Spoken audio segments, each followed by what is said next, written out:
Hindi lang libreng bigas at scholarship grant ang hatid ng Local Government Support Fund Program ng administrasyon ni Pangulong Ferdinand R. Marcos Jr.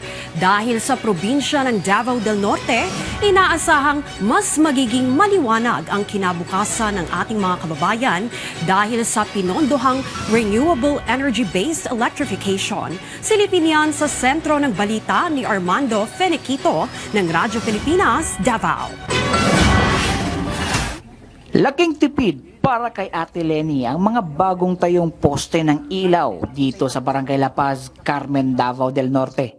Dati raw kasi, kailangan pa niya maglagay ng ilaw sa labas ng kanyang tindahan para makapagtinda ng maayos. Malaki kasi save sa kuryente, tapos maliwanag na pag darating na yung gabi. Hindi na rin nangangamba ang ilang estudyante at mga residente rito na maglakad sa gabi dahil sa mga poste ng ilaw. Yung mga mag-aaral na nasa La Paz National High School, gabi na makauwi. So, karamihan mga indigent, hindi makabayad sa pamasahe sa tricycle. So, maglakad sila pauwi.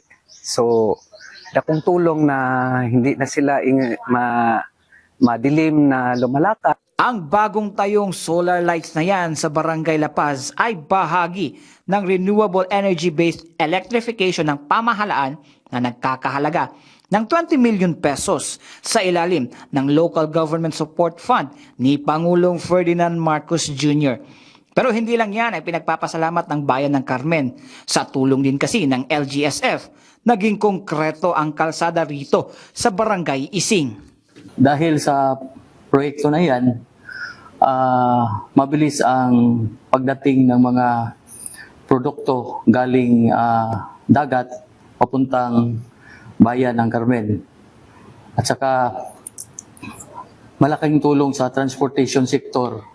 Bukod sa pag-usbong ng mga negosyo, malaki rin ang naitulong ng 45 million pesos na halaga ng concrete road na ito sa law enforcement operations ng mga otoridad. Nakakatulong din ito sa pagpapanatili ng seguridad at mas mabilis na pagtugon ng aming mga enforcement agency. Ang mga ganitong proyekto ng pamahalaan ay patuloy na pinagsusumikapan ng gobyerno dahil sa hatid itong ginhawa at kaunlaran.